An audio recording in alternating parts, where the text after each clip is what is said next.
Graça e a paz do Senhor. Para mim é um grande privilégio poder nessa noite comunicar a palavra do Senhor ao coração da amada igreja, coisa que faço com muito temor e tremor na presença do Senhor, com essa responsabilidade. Né? Acho que o pessoal já estranhou quando eu cheguei nessa beca na igreja, o pessoal elogiando a elegância, mas mal sabe o desconforto que está sendo usar esse terno, que tem mais de 7 anos de vida, apertado da época que eu pesava 50 quilos. Olha só, irmãos. A irmã Cleia até brincou e disse assim: já você está reclamando agora que nem casou do teu peso, imagina daqui a 2 meses. Depois de tiver casado, vai estar nem fechando mais o então, né? Tudo vai depender de como a Nara cuidar de mim, né? Nara é minha noiva, para quem não sabe, é aquela moça linda que está ali na última fileira. Cuidado para não confundir ali com a gêmea dela. A minha é de rosa. A cunhada é de vermelho, tá? Irmãos, antes de a gente partir para a leitura, queria contextualizar um pouquinho, né, aquilo que nós vamos fazer, porque, embora seja uma mensagem que para os irmãos será a pregação desse culto à noite, para mim é um pouquinho a mais do que isso, é também uma avaliação de estágio. O pastor, como meu supervisor de estágio, estará aí nos avaliando o estágio de homilética. Alguém aqui sabe o que é homilética? Com exceção do pastor, claro. Está vendo? Agora levantou a mão. Homilética é? A arte da pregação. Muito bem. Então, esse semestre nós estivemos estudando sobre homilética, sobre a arte da pregação, e espero, né, que o Senhor nos ajude, pelo poder do seu Espírito Santo, para nessa noite estar edificando a igreja. Tá bom? Esse sermão que eu vou pregar hoje aqui para os irmãos, ele é o segundo de uma série que nós iniciamos no mês passado na reunião de jovens. O pastor estava aqui também. Muitos dos jovens que estão aqui estavam nessa reunião de jovens do mês passado, e hoje nós vamos dar continuidade à mensagem primeira que foi do mês passado. Claro que aqueles que estavam aqui na reunião de jovens vão ter mais facilidade de saber o contexto, nós vamos tentar resumir aqui, mas quem quiser se aprofundar no contexto da primeira mensagem também pode acessar o nosso canal no YouTube. Você não sabe que a gente produz conteúdo. Lá no nosso canal tem um vídeo recente chamado Faltou Pão na Casa de Pão, que é a mensagem primeira dessa série, os 5 primeiros versículos do livro que nós vamos meditar hoje. Gostaria de convidar os irmãos a abrir a palavra do Senhor no livro de Ruth, capítulo 1. Hoje estaremos concluindo este primeiro capítulo. Nós vamos ler dos versos 6 a 22.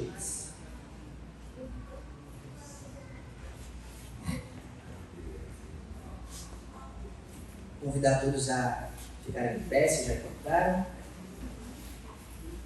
Ruth, capítulo 1, versos 6 a 22.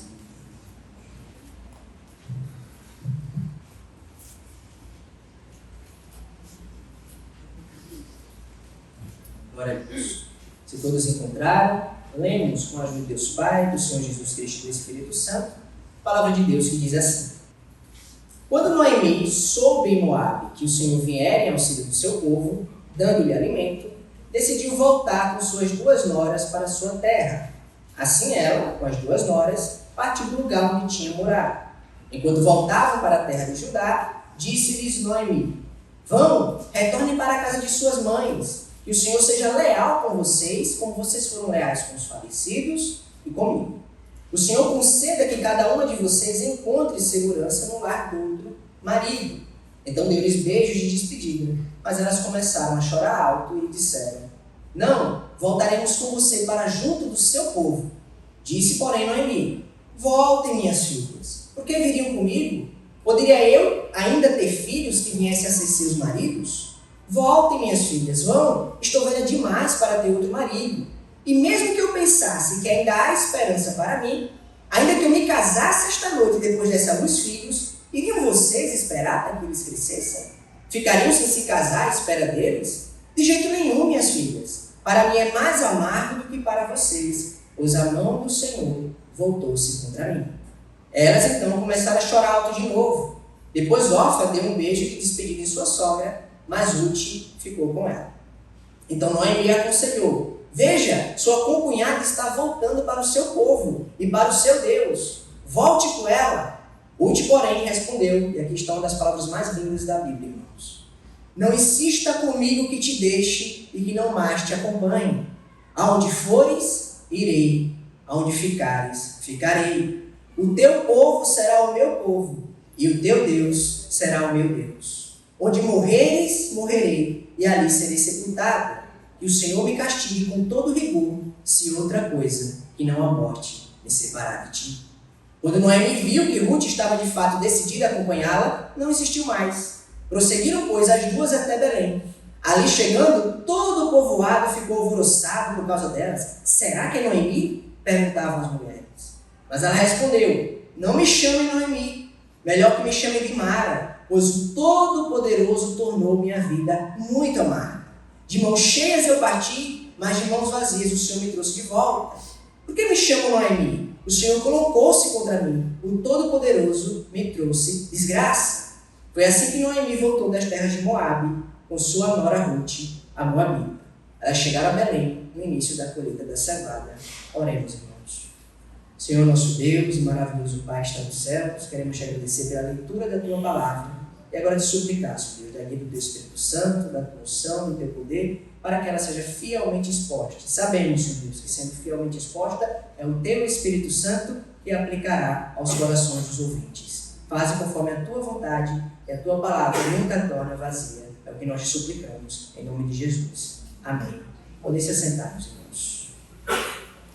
Bom, primeiro, um breve resumo do que nós pregamos na primeira mensagem para contextualizar esse cenário que nós estamos vendo aqui. Os primeiros 5 versículos desse texto, que nós não lemos, que foi da primeira mensagem, nós vemos Elimeleque, marido de Noemi, juntamente com sua família, seus 2 filhos, Malom e Quilion, fugindo, saindo de Israel para uma terra pagã, a terra de Moabe, em razão da fome que Deus havia enviado ali em Israel, por causa do pecado de Israel. Neste período em que essa história acontece, é o período dos juízes. E até por isso que o livro de Ruth, ele vem logo após o livro de Juízes, porque cronologicamente faz sentido.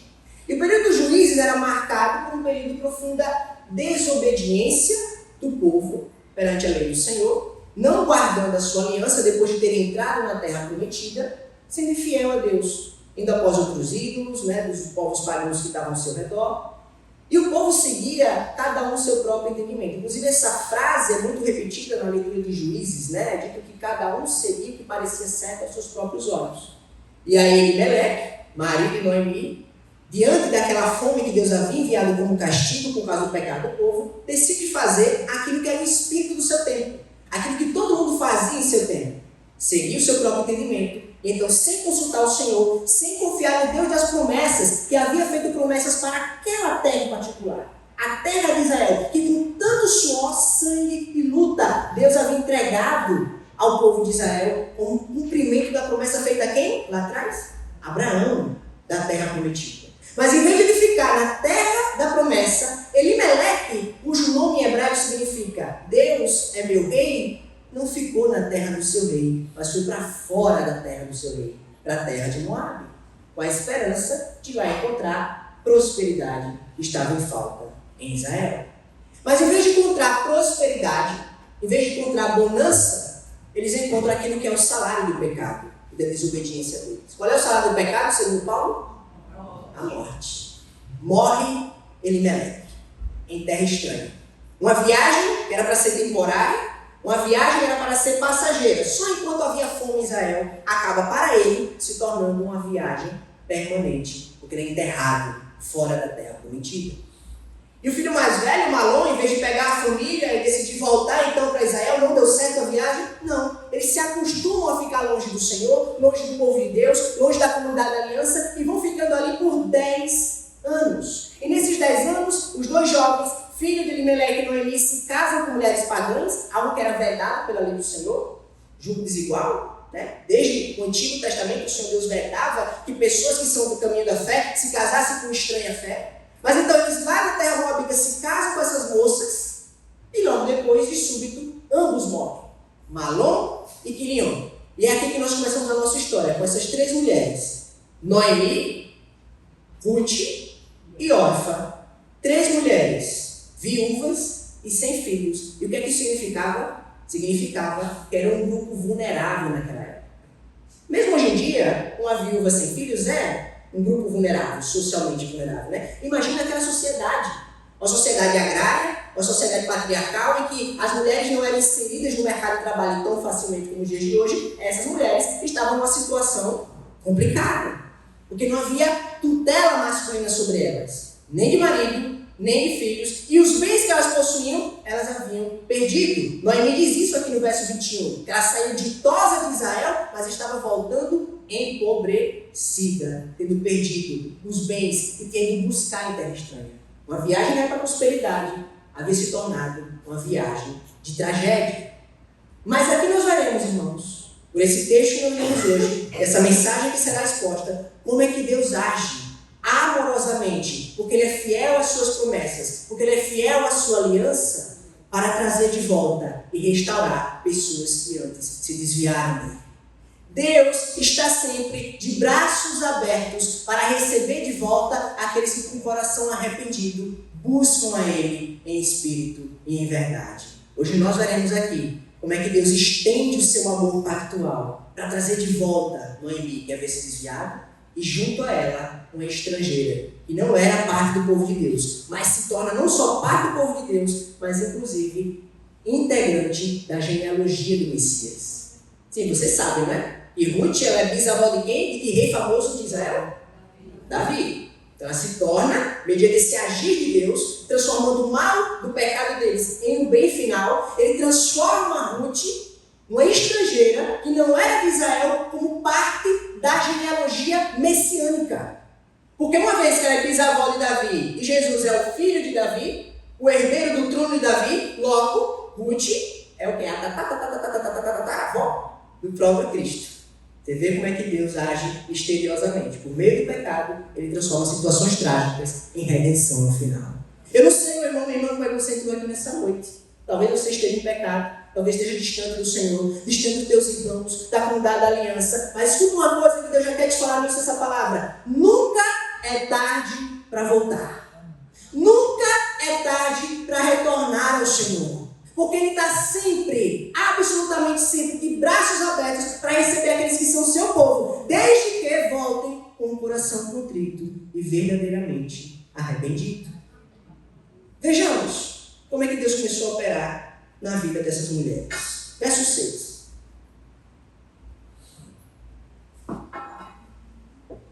Quando Noemi soube em Moabe que o Senhor viera em auxílio do seu povo, dando-lhe alimento, decidiu voltar com suas 2 noras para a sua terra. Então Deus havia enviado a fome, a escassez, como juízo por causa do pecado de Israel. Mas agora, 10 anos depois, Noemi escuta lá de Moabe que lá em Israel Deus havia tornado a olhar para o seu povo. Porque lembre-se, Deus nunca se esquece do seu povo. Isso quer dizer o quê? Quer dizer que seu povo havia se arrependido, Uma vez que eles estavam rebeldes no pecado, o Senhor mandou a fome, o juízo. Mas era para destruir Israel?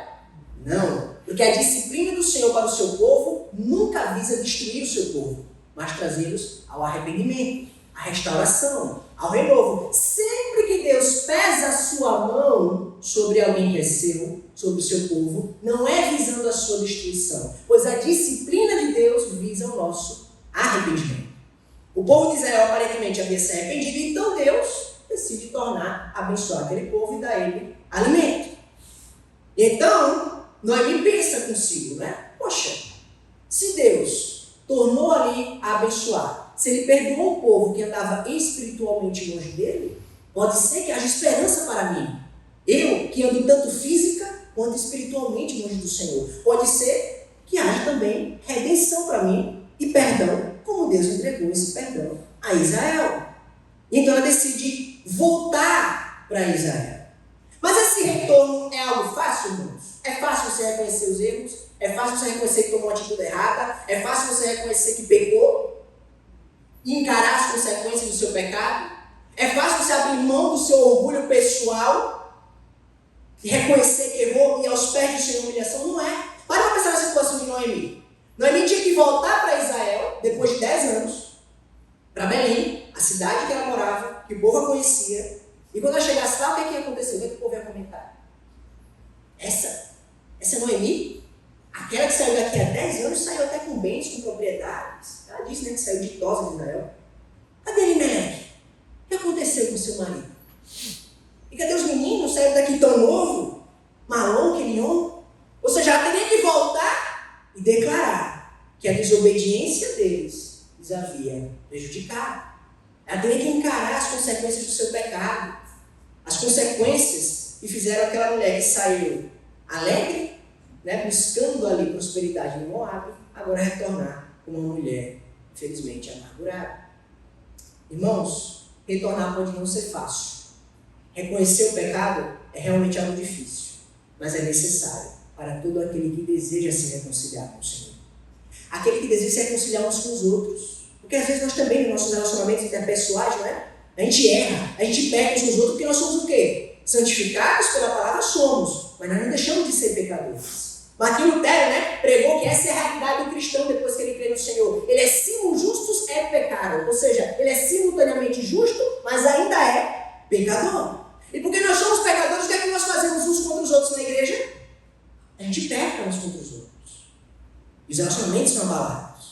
Mas é preciso haver reconciliação. É preciso haver arrependimento. E para tanto é necessário deixar o quê? Aquele que Noemi decidiu abandonar aqui o seu orgulho pessoal.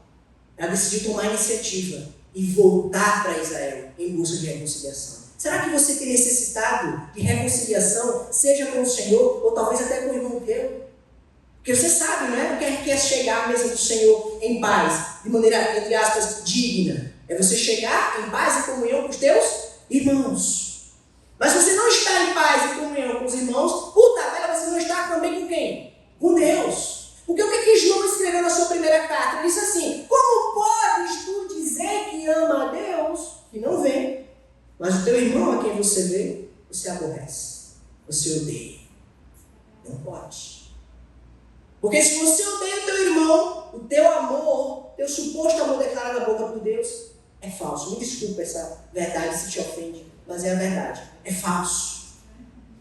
Se você ama a Deus, necessariamente você vai amar o teu irmão. Porque se você ama o teu irmão, o que você vê, é muito mais compreensível saber que você de fato ama Deus que você não vê. Não é verdade? Ela então retorna. E vejamos como é que se dá esse retorno com suas noras. Versos 7 a 9. Vou ler no finalzinho do verso 7. Enquanto voltavam para a terra de Judá, os senhores estavam no caminho, né? Noemi e suas duas noras, disse-lhes Noemi para Orfa e Ruth: vão, retornem para a casa de suas mães, e que o Senhor seja leal com vocês, como vocês foram leais com os falecidos e comigo. O Senhor conceda que cada uma de vocês encontre segurança no lar do outro marido. Então, deu-lhes beijos de despedida. Aqui, irmão, nós vemos uma atitude que, do ponto de vista exterior e meramente material, é até louvável, em parte. Louvável de Noemi. Vocês vão entender daqui a pouco porque essa atitude é apenas em parte louvável. Ela é apenas em parte positiva. Ela olha para as suas noras e, em vez de pensar só em si mesma, né? E dizer, não, vocês eram casadas com meus filhos e agora tem um compromisso de cuidar da mãe deles, né? Tem que vir comigo, tem que cuidar de mim. Ela poderia só pensar na sua situação, né? E levar realmente aquelas duas noras para cuidarem dela. Mas não. Ela tem uma atitude louvável e diz, olha, é melhor vocês ficarem aqui em Moab. É melhor vocês seguirem para o seio da sua família, porque aqui vocês terão chance de se casar com Moabita. Terão talvez uma perspectiva de futuro melhor do que vindo comigo sem nada para Israel de volta. Então, em parte, escute bem isso, é uma atitude louvável, né, do ponto de vista humano. E não apenas isso, ela não apenas está disposta a dispensar essas duas jovens, que estavam dispostas a ir com ela para Israel, mas ainda por cima ela reconhece, aqui no verso 8, que as duas, Orfa e Ruth, foram leais, foram boas, não só com ela, mas com os falecidos. Tá aqui, ela diz, retorne para a casa de suas mães, que o Senhor seja leal com vocês, como vocês foram leais com os falecidos e comigo. E é curioso a gente parar para pensar, irmãos, no significado dessa palavra leal, que em algumas traduções, como essa daqui, está escrito bondoso, né? Vai depender de tradução para tradução. Não fala leal, não fala bondoso. Mas no original em hebraico, a palavra que aparece aqui é a palavra hesed. E o que é que significa a palavra hesed? Hesed é uma palavra muito utilizada no Antigo Testamento para descrever o amor pactual que Deus tem pelo seu povo. Portanto, hesed descreve um amor que ele é de compromisso, é um amor incondicional, é um amor entregue, sacrificial entre duas partes. Perceba, por que é que Noemi descreve o amor de Ruth e de Orfa como amor hesed? Porque essas duas, Ruth e Orfa, estavam dispostas a abandonar tudo, abandonar a sua terra, abandonar a sua família, sacrificialmente, por Noemi. É amor hesed. E é exatamente esse tipo de amor que muitas vezes no Antigo Testamento é utilizado para descrever a relação de Deus com o seu povo, que continua nos amando mesmo quando nós não merecemos esse amor. O amor de Deus é um amor, portanto, muitas das vezes unidirecional. O amor hesed, ele é um amor incondicional. É aquele amor que mesmo que a outra parte não cumpra todas as condições, você decide continuar amando. E é por isso que o amor de Deus ele é constrangedor sobre a sua igreja. Porque nós muitas das vezes pecamos, muitas vezes falhamos, nos rebelamos contra a sua lei e ainda assim ele continua amando a você, continua amando a mim, continua amando a cada um de nós. O amor de Deus, ele é um amor compromissado. Ele une compromisso com sacrifício. Esse amor hesed é aquele amor que Deus deseja que nós aprendemos a amar também uns aos outros. E você sabe, irmãos, qual é uma das principais maneiras pela qual Deus ensina pecadores a amar como Ele ama? A amar com amor hesed?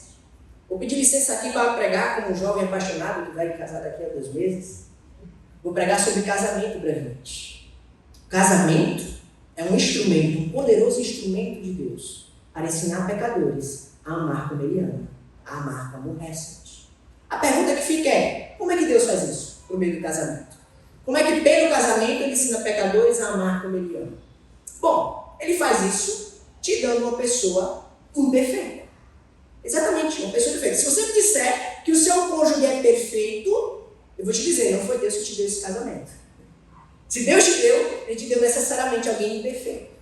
Por quê? Porque para você aprender a amar como Deus ama, Ele precisa te dar uma pessoa imperfeita. Vamos lá. Quando eu te pergunto assim, para você descrever qual é a relação que Deus tem com o seu povo, como é que você descreveria a relação de Deus com você, com a sua igreja, com o seu povo? Não sei você, mas na minha mente vem 3 termos para descrever o amor de Deus com o seu povo e a relação que Ele tem com o seu povo. Primeiro termo, amor incondicional. O amor hesed. Segundo termo, graça. E o terceiro, misericórdia. O que é o amor incondicional? Já expliquei. É você permanecer amando, mesmo que a outra parte não cumpra todas as condições para ser amado. Aí você permanece resolutamente amando a outra parte. O que é graça? Graça é favor imerecido. É quando você decide favorecer o outro, mesmo quando ele não merece. E o que é misericórdia?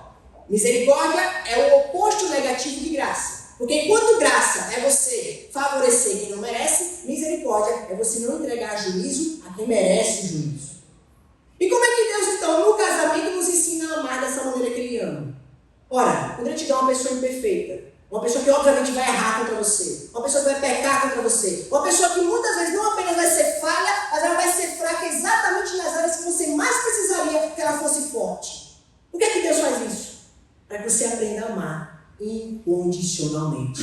O outro não cumpre todas as condições de ser amado, mas você ainda assim permanece amando. Percebe como você imita Deus nisso? O outro vai falhar com você, vai pisar na bola, vai ser falho muitas vezes, mas é nesse momento que você terá a oportunidade de demonstrar o quê? Graça. A mesma graça que o Senhor Deus demonstra com o seu povo. O outro não merece. Você vai continuar derramando-se em graça, em favor, sobre uma pessoa que não merece. E a misericórdia? Ora, quando teu marido é insensível com você, quando ele não presta atenção nos teus sentimentos, quando talvez ele não te compreenda, ou mesmo quando você é uma mulher rixosa às vezes com ele em casa e desconta nele algum estresse particular do dia, você poderia responder na mesma moeda e entregar à pessoa o juízo que ela merece na mesma parte. Mas em vez disso, você aprende amor hesed. Você aprende a amar como Deus ama e derrama misericórdia. Eu não vou derramar o juízo que o meu cônjuge merece. Ele me tratou mal, mas eu vou recompensar o mal com o bem. Você aprende assim a amar como Deus ama. Claro, eu puxei a sardinha aqui para o casamento, talvez porque eu esteja inspirado, né? Estou no clima. Mas isso vale também para a igreja, tá? Nas nossas relações de igreja, nós podemos, né, exercitar isso. Esse amor hesed uns com os outros. A amar o nosso irmão, mesmo quando ele não cumpre as condições de ser amado. A derramar graça sobre ele, quando ele não merece. Nós sejamos sejamos alguém que favorece a eles. Nós podemos muito bem exercitar a misericórdia de Deus sobre o nosso próximo, quando ele nos trata mal, mas nós, em recompensa, fazemos o bem por ele. você aprende a ser mais parecido com Cristo, quando você age dessa maneira. E qual foi a maior demonstração de amor recente da história? Aquela, uma vez demonstrada no duro madeiro da cruz, onde o próprio Deus, quando nós ainda estávamos mortos em nossas ofensas e transgressões, assume o nosso lugar na pessoa do Filho e derrama a sua vida por pecadores, por gente que não merecia, por gente que só merecia sua ira, o seu juízo. Mas em vez disso, ele derrama o quê? Amor. O amor tem forma de cruz, irmãos. É dessa maneira que Deus ama e que Ele nos chama a amar uns aos outros também. Esse é o amor pactual de Deus. Sabe como é que você pode aprender a amar gente difícil? Não é? Vou te contar. Pense no povo difícil de amar, às vezes são nossos irmãos, né, gente? É difícil, é uma relação complicada às vezes na igreja. Mas sabe como você pode aprender a amar gente difícil? É só você parar para pensar como foi difícil amar você. Uma pessoa difícil como você, mas ainda assim, Deus te amou. Ele amou alguém difícil como você. E se Ele amou alguém difícil como você, deveria ser mais fácil para ti parar para pensar nisso. Né? Se Deus me amou, eu sendo tão difícil, então eu vou amar o meu irmão, que é difícil também. Amém, igreja? Glória ao nome santo do Senhor. Vejamos então, é o que Noemi continua dizendo aqui, né? Para as suas noras, que amavam ela com amor recente, que estavam dispostas a se sacrificar por ela. Versos 11 em diante, de 11 a 13. Disse, porém, Noemi: voltem, minhas filhas, porque viriam comigo? Poderia eu ainda ter filhos que viessem a ser seus maridos? Isso porque elas duas não queriam voltar, tá, irmãos? É amor sacrificial, não é? Elas queriam ir com Israel, com Noemi.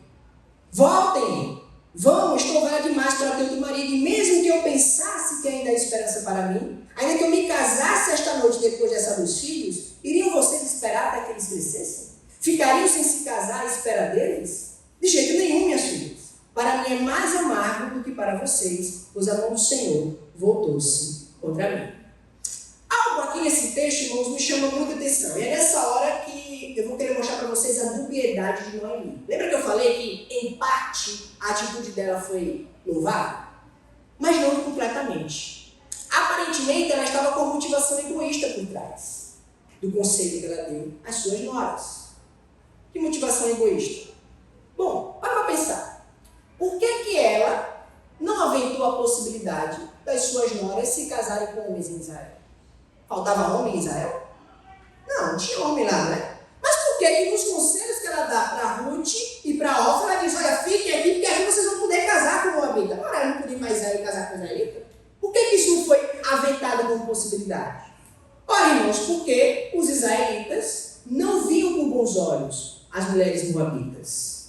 E Noemi, aparentemente, não queria também ter que voltar para Israel, ter que dar explicação do seu marido, que já tinha morrido, de onde estavam os meninos, tudo que havia perdido, e ainda por cima até explicar por que estava acompanhada de duas moças moabitas. E como assim? Por que ela tinha que explicar? Por que ela se sentiu então envergonhada de encarar isso? Porque uma coisa era conviver com mulheres moabitas em Moab. Outra coisa bem diferente era estar com essas mulheres pagãs em Israel. É diferente. E por que era tão vergonhoso para ela? Por que era um motivo de vergonha para Noemi chegar em Israel com essas duas moças? Bom, é porque a história de Israel com Moab não era lá muito positiva. Deixa eu trazer para vocês 2 episódios da Bíblia que demonstram bem isso. Em primeiro lugar, a origem do povo de Moab. Como foi que começou o povo de Moab? Você se lembra de um personagem famoso de Gênesis chamado Ló? O Ló era sobrinho de quem? De Abraão. E ele, juntamente com seu tio, saíram, da cidade de Ur dos Caldeus em busca aí da terra prometida, das promessas que o Senhor havia feito a Abraão. Mas, num dado momento, os servos dos dois começam a disputar entre si. Então, Abraão chega no seu sobrinho e diz: olha, não está dando certo esse negócio, não é bom que nossos servos fiquem disputando entre si, então vamos fazer o seguinte, vamos nos separar. Você vai escolher uma direção a que você quiser, e na que você for, eu vou na direção contrária. E aí vai Ló, no mesmo espírito do povo da época dos juízes, no mesmo espírito de Elimeleque, segue aquilo que parecia bom aos seus próprios olhos. Ele olha numa direção, vê terras que pareciam férteis, terras que pareciam boas, e segue naquela direção. Abraão vai na contrária, mas onde é que Ló vai parar? Ló vai parar numa cidade chamada Sodoma. Uma cidade cercada, cheia de gente ímpia, que atormentava dia e noite a alma justa de Ló.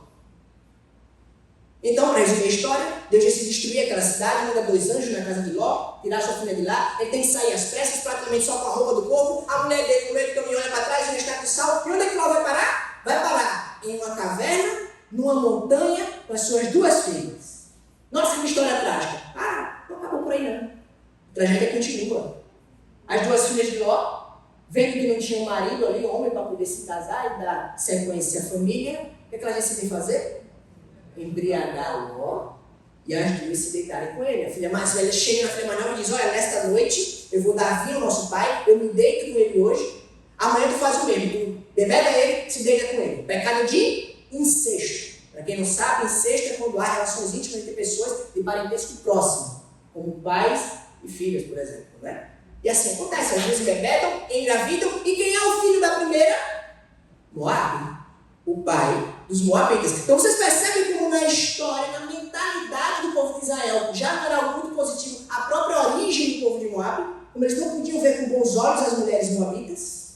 Mas tem um outro episódio, ainda mais trágico do que esse, que deixava muito vívido na memória do israelita porque mulheres moabitas não eram a priori confiáveis. Que foi um episódio em que o povo de Israel, voltando do Egito, no deserto, eles passam pela terra de Moabe. E passando por Moabe, isso está escrito lá em Números 23 a 25, eles passando por Moabe, o rei de Moabe, chamado Balaque, decide contratar um certo profeta chamado Balaão, para fazer o quê? Amaldiçoar o povo de Deus. E então eles decidem contratar Balaão, só que Deus intervém e em vez de amaldiçoar Balaão, abençoa o povo de Deus. Vendo que não havia dado certo o plano, o que é que os moabitas fazem contra o povo de Deus? Ele diz assim: olha, nós temos mulheres lindas aqui em Moabe, jovens belíssimas, atraentes, vamos mandar elas para seduzir os israelitas. E aí o povo, que havia sido abençoado quando Deus interviu impedindo o profeta de amaldiçoá-los, cai nas graças das mulheres moabitas, se deixam seduzir por elas, cometem imoralidade sexual com elas e passam a adorar os deuses dos moabitas. Por causa disso, Deus derrama uma praga sobre Israel que mata quase 24 mil pessoas. Vocês conseguem entender como na mente de israelita, mulheres moabitas não eram um bom negócio? Eles tinham um preconceito, portanto, com as mulheres de Moabe, a priori. Entenda, Noemi chegar em Israel com aquelas moças moabitas seria a mesma coisa que, sei lá, um israelita chegar lá em Israel com um palestino do lado. Ou, sei lá, alguém da Ucrânia voltar para a Ucrânia com pé de russos. Nos dias de hoje é uma coisa inconcebível. Então era inconcebível naqueles dias que Noemi chegasse em Israel e então acompanhada de mulheres moabitas. Por isso ela tenta convencer as 2 a ficar em Moab. E quantas das vezes, irmãos, eu e você agimos como Noemi e sentimos vergonha de ter contato com certas classes de pessoas e às vezes por causa disso nós até evitamos convidar para vir na igreja no culto. Para pensar, por exemplo, em quem tem um amigo ou um parente homossexual e evita de convidá-lo para vir no culto na igreja. Por quê? Porque tem vergonha do que os irmãos vão pensar. O que é que vão pensar no meu círculo social? O tipo de amizade que eu tenho, que é gay, que é homossexual, não vou convidar para a igreja. Não quero ser visto por essas pessoas. Vejam, o pensamento de Noemi aí, eu quero ser visto com as moabitas. Como é que vão receber essas meninas? O que é que vão pensar de mim? Talvez você, muitas das vezes, sinta vergonha de certas pessoas, de certas classes de pecadores, e não traz, não convida, não manifesta o evangelho para essas pessoas, porque teme ser visto com elas. Talvez também pense, como é que vão ser tratados na igreja? Será que vão ser bem recebidos amorosamente? Talvez não tenha pensado isso nessa meninas. Será que vão tratá-las bem lá em Israel? Talvez você pense, vão tratar bem meu amigo, meu parente homossexual, se eu levá-lo na igreja no culto? E eu temo, irmãos, escute bem isso aqui, eu temo que, em parte, esse temor não seja de todo indevido. Eu temo que alguns de nós não estejam preparados para receber toda e qualquer sorte de pecadores na igreja. E não só na nossa igreja local, a igreja brasileira como um todo. Parece que há certas classes de pecados que nós temos uma versão mais estrita. Então começamos a querer assumir o lugar de Deus e querer administrar a graça. Não, é para essa pessoa aqui, beleza? É para aquela ali. Quem é você? Você é o Espírito Santo para administrar a graça do Senhor e decidir para quem ela deve ser ministrada? Porque a mesma graça que te salvou,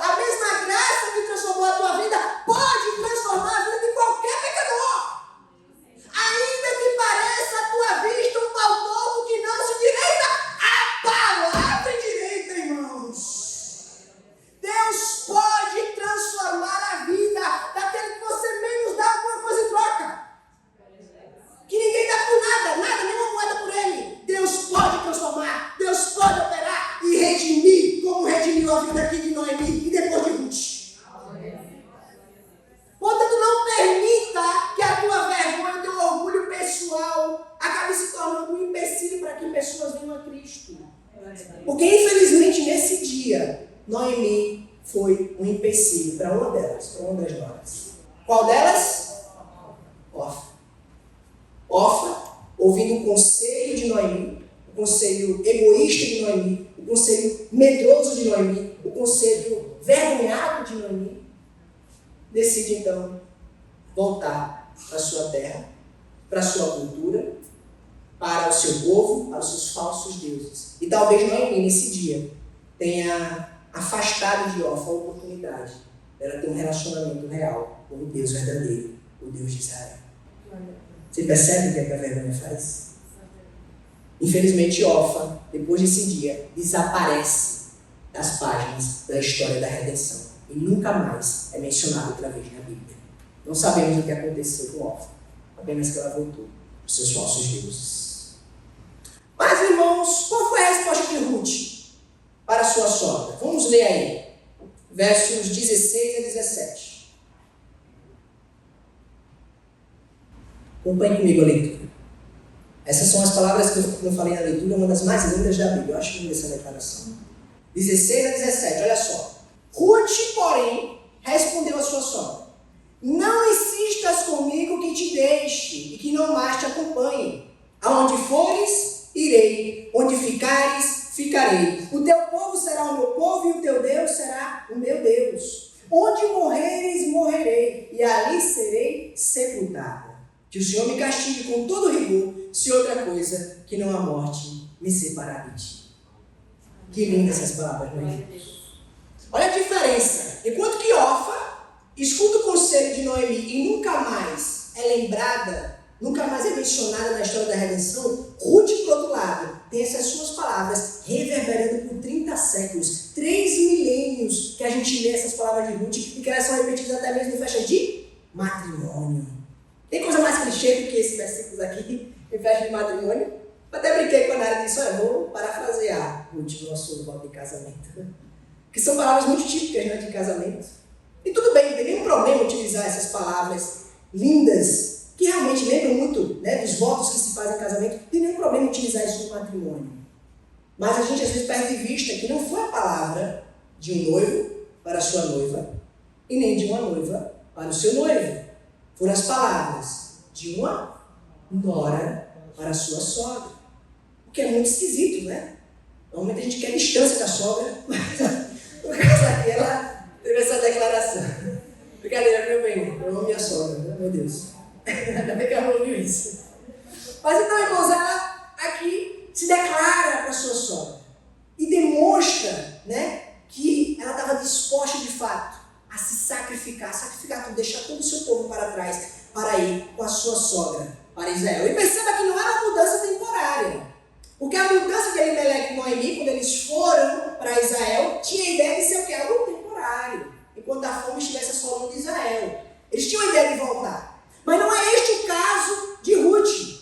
Por quê? Porque Ruth ela se muda para Israel não só por um amor à sua sogra, mas acima de tudo um amor ao Deus de Israel. Veja o que ela diz. Ela diz: o teu Deus será o meu Deus. Isso é conversão, irmãos. De alguma maneira misteriosa, talvez por ouvir falar desse Deus de Israel, seja por seu marido que havia falecido, Malom, seja talvez pela própria Noemi, porque Deus se utiliza até de pessoas em desobediência para comunicar a verdade por vezes aos outros. Talvez ela tivesse ouvido falar das histórias desse Deus de Israel e Deus trabalhou no coração de Ruth ao ponto de que por amor não só a Noemi, mas também ao Deus de Israel, ela estava disposta a deixar tudo para trás e a pagar os custos dessa decisão. Sim, porque é custoso. Veja, ela estaria deixando sua família. Ela estaria deixando uma situação financeiramente talvez mais viável do que ir com uma mulher idosa, sem marido e sem filhos e pobre, para Israel, uma terra que ela nunca tinha pisado, uma terra estranha, que era inclusive uma terra que havia com maus olhos. O preconceito dos israelitas com os moabitas era imenso. Olha o que ela estava decidindo fazer por causa da conversão. E às vezes nós somos tão mesquinhos, né, irmãos, para ir a Cristo. Não estamos dispostos a sacrificar nada.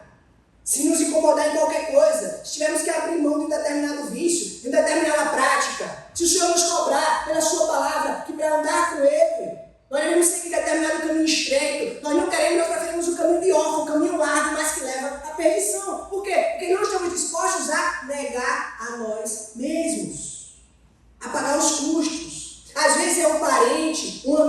que começa a falar contra, quando fica sabendo que você está indo na igreja, se coloca contra, vai virar crente agora.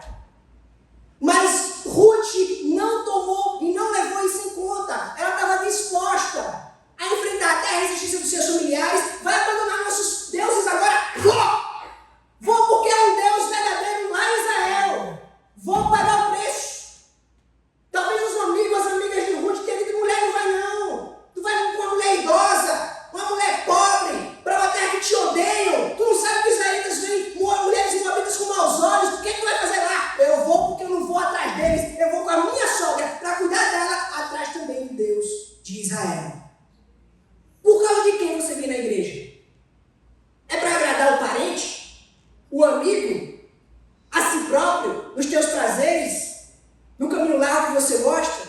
Ou você vem aqui porque realmente ama o Senhor e quer um relacionamento verdadeiro com Ele? Está disposto a pagar o preço? Se o Senhor te cobra, filho, deixa disso. Deixa essa prática que me desagrada, que me desobedece. Volta em arrependimento, vem para os meus caminhos. Você está disposto a abrir mão do orgulho e voltar humildemente com o coração contrito ao Senhor? A fazer como Davi. Davi, quando pecou, depois de ter pecado com Batseba, matado o seu marido, ele escreve um salmo lindíssimo. Na minha opinião, é o mais lindo dos salmos da Bíblia, o Salmo 51. Salmo, não é, pastor Lino? Ele pediu perdão ao Senhor. Num dado momento, no verso 17, Davi diz assim: a um coração contrito não desprezarás, Senhor. Com que confiança Davi podia voltar ao Senhor? Com a confiança de que Deus não despreza corações arrependidos, corações contritos. Você está disposto a pagar os custos, inclusive de um coração contrito e sincero na presença do Senhor, para se reconciliar com Ele, para estar na presença dEle, para ter um relacionamento verdadeiro com Ele? Ou será que esse custo você não está disposto a pagar, mas prefere seguir o caminho de Ofra? Percebe, irmão, um paralelo aqui da história de Ruth com a de Abraão. Abraão foi chamado também para deixar a sua terra, a cidade dos caldeus, e ir para um deserto. Só com base na promessa. Promessa é essa que, diga-se passagem, Abraão não chegou a ver. Abraão morreu sem ver a terra prometida sendo alcançada. Séculos depois foi que Deus cumpriu a promessa. Mas ainda assim, pela fé, ele foi. Ele saiu da sua zona de conforto. Ele saiu da sua parentela. Ele saiu da sua cidade e foi em direção ao deserto. Sabe por quê, irmão? Deixa eu te contar. Porque é melhor o vale da sombra da morte com um bom pastor do que pastos verdejantes sem um bom pastor. Eu vou repetir, escuta isso aqui. É melhor o vale da sombra da morte com um bom pastor do que pastos verdejantes sem um bom pastor. Abraão entendeu isso? Ruth também. Você entende? Você entende que é melhor as provações, as lutas, as dificuldades, mas com Deus ao lado, do que as bonanças que o mundo tem para te oferecer sem Ele ao lado? Deixar Moab, irmão, significava para Ruth fechar muitas portas, perder contato com pessoas que ela conheceu a vida inteira, e enfrentar a oposição de amigos e familiares, mas ainda assim, ainda que seguindo o caminho estreito, valia a pena porque no final alcançaria a vida eterna. A vida eterna vale a pena. Como disse Jesus, de que vale você ganhar o mundo inteiro e perder no final a tua alma? Melhor é que você perca a si mesmo, perca todos os bens, perca as amizades, enfrente a oposição de familiares, mas esteja com Cristo no final, naquele grande dia, ouvindo as palavras doces dizendo: vem filho meu, vem filha minha, goza daquilo que para ti estava preparado desde antes da fundação do mundo. Essa é a nossa esperança. Uma coisa, irmãos, me chama muita atenção também na decisão de Ruth, é que ela diz para sua sogra que não apenas o Deus dela seria o seu Deus, mas também que o povo dela seria o seu povo. Isso é algo que a nossa geração tem perdido de vista, irmãos. As pessoas hoje em dia, com aquele movimento dos desigrejados, tem dito o quê? Que servem a Deus, que amam o Senhor, mas não querem saber de igreja. Ela quer saber de igreja. Eu sou igreja, falo nessa heresia diabólica. Vou repetir, essas palavras muito modernas hoje em dia, dizer eu que sou igreja, heresia hipocrisia diabólica. Ninguém é igreja sozinho. Igreja é uma palavra nas Escrituras que necessariamente é coletiva. Representa uma coletividade. É uma das palavras utilizadas para descrever o povo de Deus. Outras palavras, rebanho. Alguém é rebanho sendo ovelha sozinho? Rebanho são muitas ovelhas. Outro, corpo. Tu vê que no corpo tem um membro só? Só é corpo se tiver muitos membros. Portanto, igreja, você é... Não, igreja, nós somos. Nós somos quando estamos reunidos. Ninguém é igreja sozinho. Essa ideia de que você é sozinho é igreja é uma péssima interpretação que alguns fazem, porque associam a igreja a templos, né? E aí, como tem texto na Bíblia que fala, olha, nós somos templo e morada do Espírito Santo, a pessoa fala, então eu sou a igreja. Não, tem nada a ver uma coisa com a outra. Tá? Igreja é a coletividade. E Ruth entendeu isso. Ela entende que identificar-se com o Deus de Noemi, que identificar-se com o Deus de Israel, implicava em identificar-se com o povo de Israel. Imagina só, irmãos, se alguém chegasse para mim e dissesse, Jabas, eu gosto muito de você. Você é um cara 10, eu gosto de você. Tua noiva, não vou com a cara dela. Não me entra, não me desce. Meu amigo, essa pessoa não gosta de mim. Se essa pessoa não gosta da minha noiva, que em breve será minha esposa, glória a Deus, essa pessoa não gosta de mim. Não é? O que dizer daqueles que dizem que amam o Senhor, mas não gostam de igreja? Não gostam da noiva. Odeiam a noiva. Você ama o Senhor? Não ama. Só ama o Senhor quem ama a sua igreja. Porque você amar o Senhor, que é o cabeça, mas odiar o seu corpo, é como você dizer que gosta da cabeça da Guil, mas odeia o corpo da Guil. Vou odiar o corpo da Guil. Não tem lógica. Se você ama o cabeça, Cristo, necessariamente você tem que amar também o povo, o corpo do cabeça, que é a sua igreja. Agora é lógico, irmãos, temos que admitir. Não é fácil. Não é fácil amar a igreja, mas nós vamos falar disso daqui um pouquinho. As dificuldades dos relacionamentos. Mas ainda assim, nós devemos aprender nessas horas a amar o amor hesed, é o amor sacrificial. Vejamos então, irmãos, como é que Noemi responde. Caminhando aqui para o encerramento. Como é que Noemi responde a sua nora? Versos 18 a 22, vamos ler juntos. Quando Noemi viu que Ruth estava de fato decidida a acompanhá-la, não insistiu mais. Prosseguiram, pois, as duas até Belém. Ali chegando, todo o povoado ficou alvoroçado por causa delas.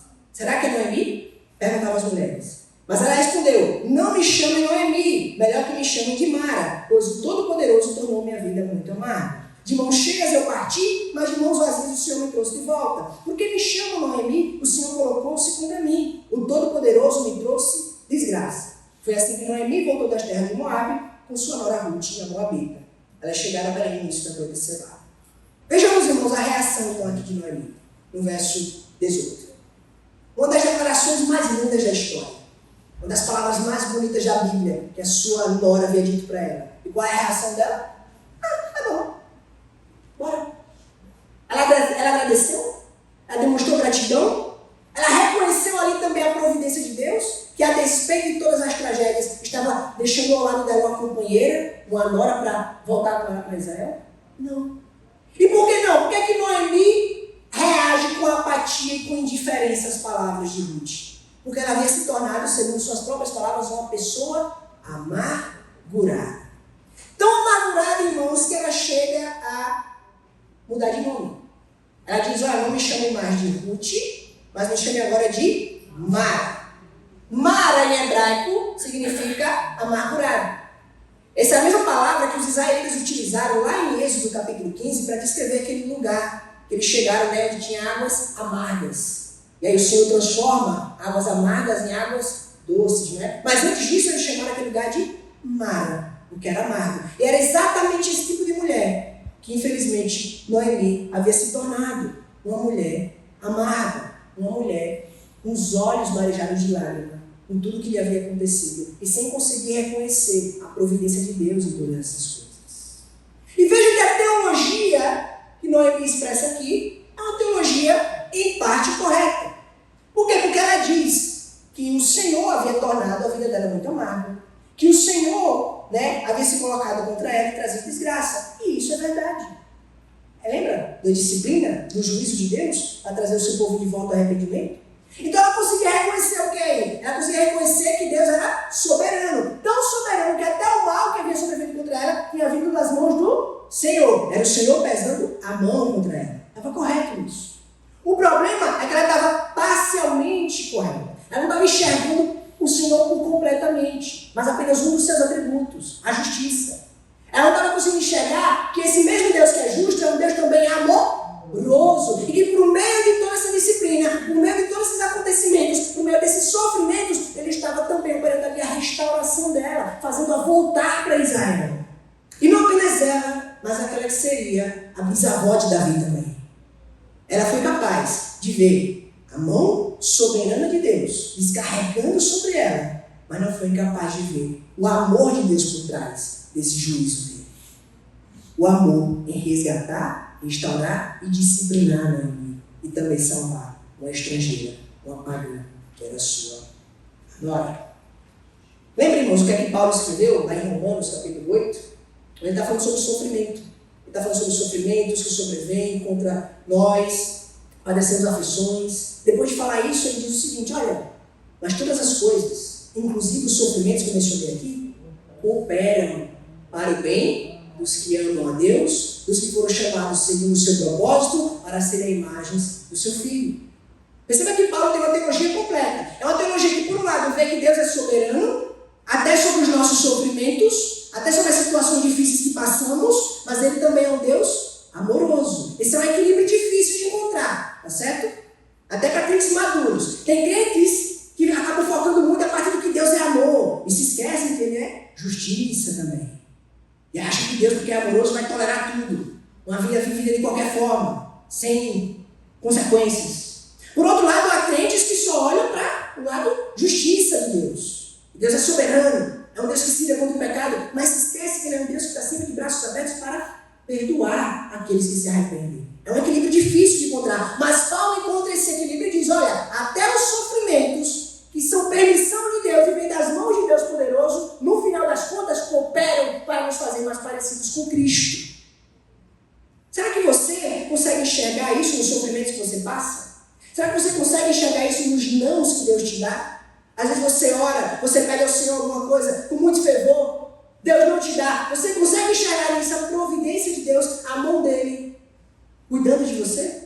E que talvez aquilo que você desejava não era exatamente o melhor para a tua vida, porque o melhor para a tua vida, ele o sabe, ele te conhece melhor do que você mesmo. Nós temos dificuldade de ter esse coração grato. E é por isso que Noemi tem dificuldade de ser grata a Ruth, pelo seu compromisso, pelo amor recente que ela demonstra por sua sogra.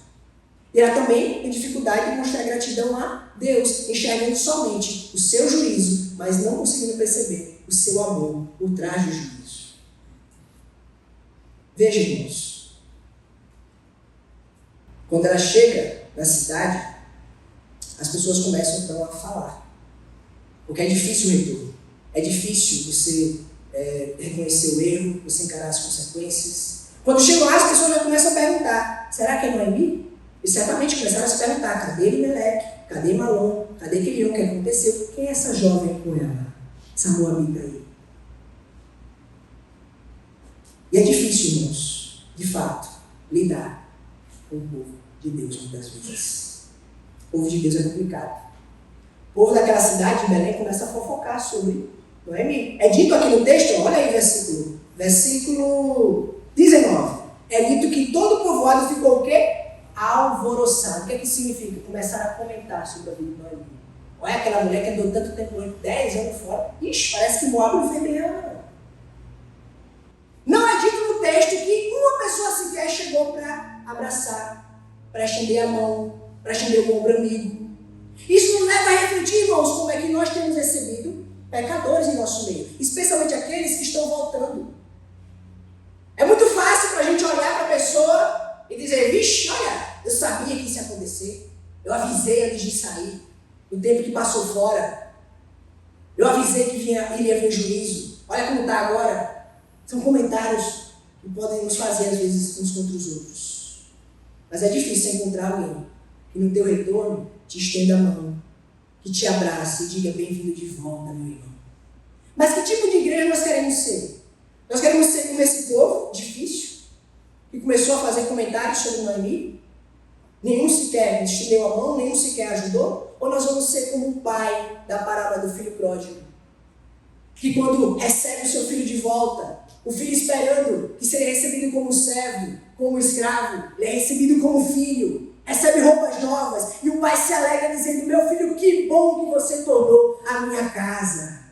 Será que nós somos, irmãos, mais parecidos com essa gente aqui, que recebeu Noemi dessa forma? Ou será que nós vamos imitar Deus, que no final das contas é Ele que é a figura do pai da parábola ali, que recebe pecadores arrependidos de braços abertos e apto a perdoar? Que nós sejamos, irmãos, essas pessoas, porque amanhã pode ser nós, pode ser eu, pode ser você. Hoje você está firme, glória a Deus. Você não fica firme por causa do teu mérito não, tá bom? Se você está firme, é porque a graça te sustenta. Mas se em algum momento você cai, porque o cair é do homem, lembra? Mas o levantar é de Deus. É bom, acho que você vai esperar ser recebido de volta com alegria. Portanto, se você quer, no eventual desvio, ser recebido de volta com alegria, que você seja aquele que recebe de volta os seus irmãos e que recebe na igreja toda e qualquer sorte de pecadores com alegria.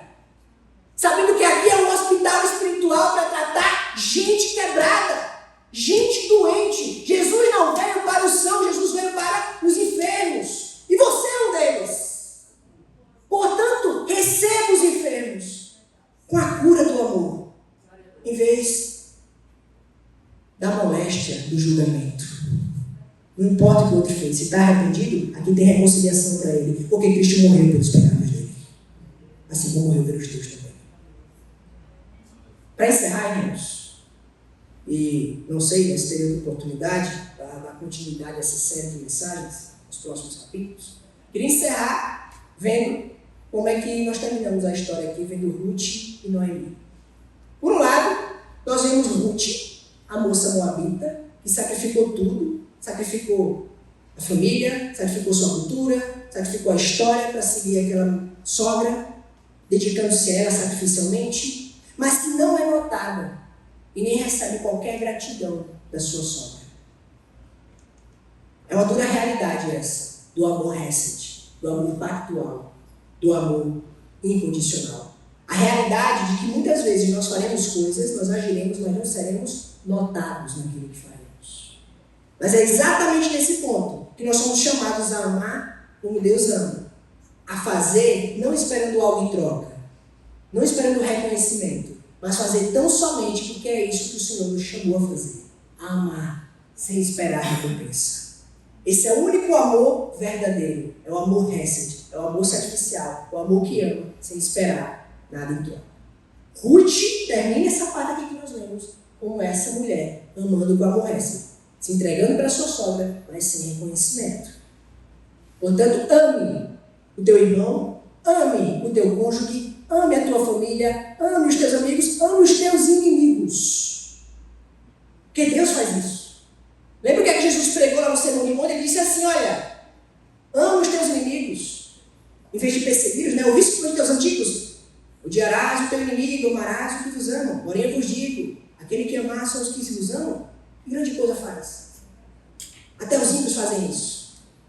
Ore para os que vos perseguem, ame os que vos odeiam, porque é assim que nosso Pai faz. Deus, Ele ama todas as pessoas. Claro, existe um amor especial de Deus, que é destinado exclusivamente ao seu povo.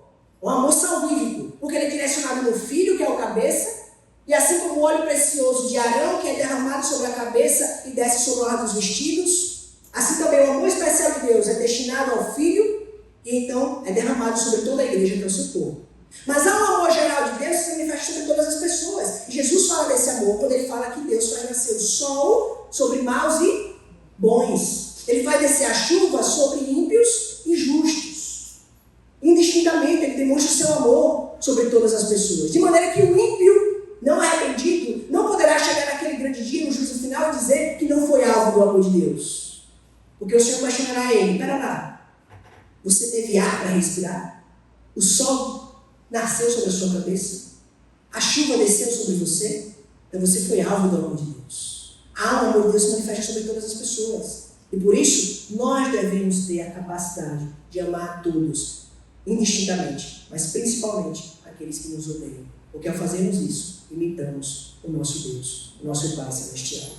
Por fim, irmãos, Noemi conclui aqui essa passagem com uma mulher amargurada, que embora esteja triste pelo seu pecado e volta arrependida, ela ainda não conseguiu encontrar a alegria do perdão no Senhor.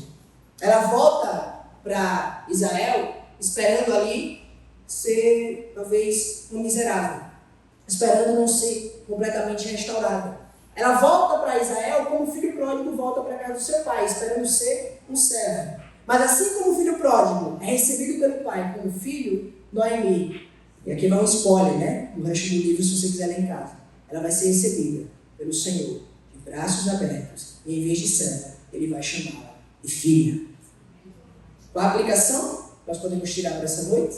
Bom, eu não sei se você chegou aqui como a Noemi, que passou um tempo longe e agora está de volta ao lar, ou se você está aqui como uma Ruth que nunca foi da aliança, nunca esteve no meio da comunidade do pacto, nunca esteve sempre no povo de Deus e só agora está conhecendo. Não importa se você entrou aqui como Noemi ou como Ruth, o que importa é que você não seja órfã, que você não seja alguém que vai escutar a mensagem, a palavra do Senhor, desprezar de lá e ir pelo caminho largo que leva à perdição.